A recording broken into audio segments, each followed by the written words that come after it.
Talk with Father Mark. And our word for today on this Monday, the 7th week in Ordinary Time, this Monday, February the 24th, our word for today is wisdom, and here to talk about it, Father Mark Davis. Good morning, Father. Good morning, David. Good morning, Ron. How are you guys? Great. Doing great. How are you? I'm doing great. I had the gift of being down in Florida last week. Got to see some sun and take a break, and it's really great to be back. Well, we missed you last week. I know. I miss being with all of you, but, once in a while, you didn't. It's a great You were in gift. Florida. You weren't missing us. Come on. Well, actually, I was driving to the airport, so Oh, okay. Hey, so the word for today is wisdom. And, guys, it's interesting. We got several books of the Bible on wisdom. There's Sirach and Ecclesiastes. Solomon, talked about wisdom. The Bible and Jesus, our entire faith is all about wisdom, about spiritual truth. But I'd like to point out that I think for most people, we really don't believe it. I mean, the Bible and our faith will tell us that spirit is more important than the things of this world, but it's really difficult. For example, an angel appears in a puff of smoke to a man and says to him, "Because you lived a good and virtuous life, I can offer you a gift. You can be the most handsome man in the world. You can have infinite wisdom, or you can have limitless wealth." Reflecting, the man says, "I'll take wisdom." And there's a big crack of lightning and thunder and smoke, and the man is imparted with wisdom. And another puff of smoke, and the angel just disappears.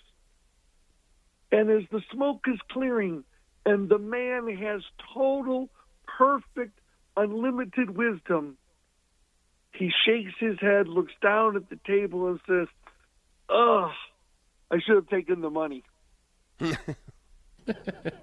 Oh, no.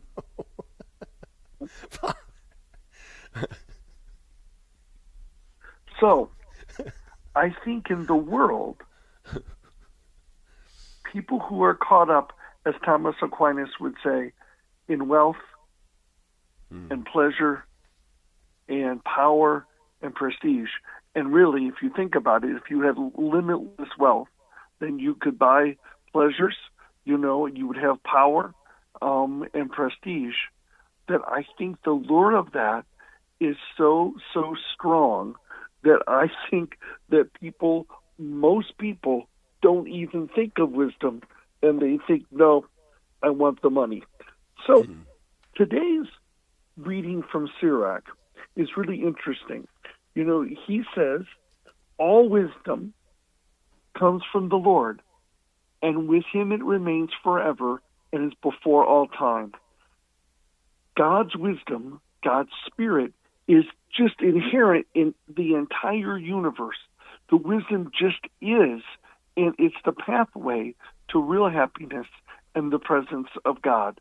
And since it's outside of even our faith is the wisdom to get us there, but wisdom can be found everywhere. One of the things I really enjoyed with my friends in Florida was watching some movies. And there was a movie about the women Army Corps, WACs, who are African American. I think it's the 6888. I can never remember the numbers, but it was a wonderful movie with Kerry Washington. It was phenomenal. And so there was a group of women, African Americans, in World War II, and they weren't getting an assignment, and so they put them over to Europe, and they were in charge of 17 million pieces of mail that had been not delivered, in months, ever since the war had started, and they wanted them to fail. And it's just a remarkable story how they did it, based on a true story. And what was really interesting was at one point, they said to their major, played by Kerry Washington, "How are we going to do this?" And she said, "How do you eat an elephant?" one bite at a time.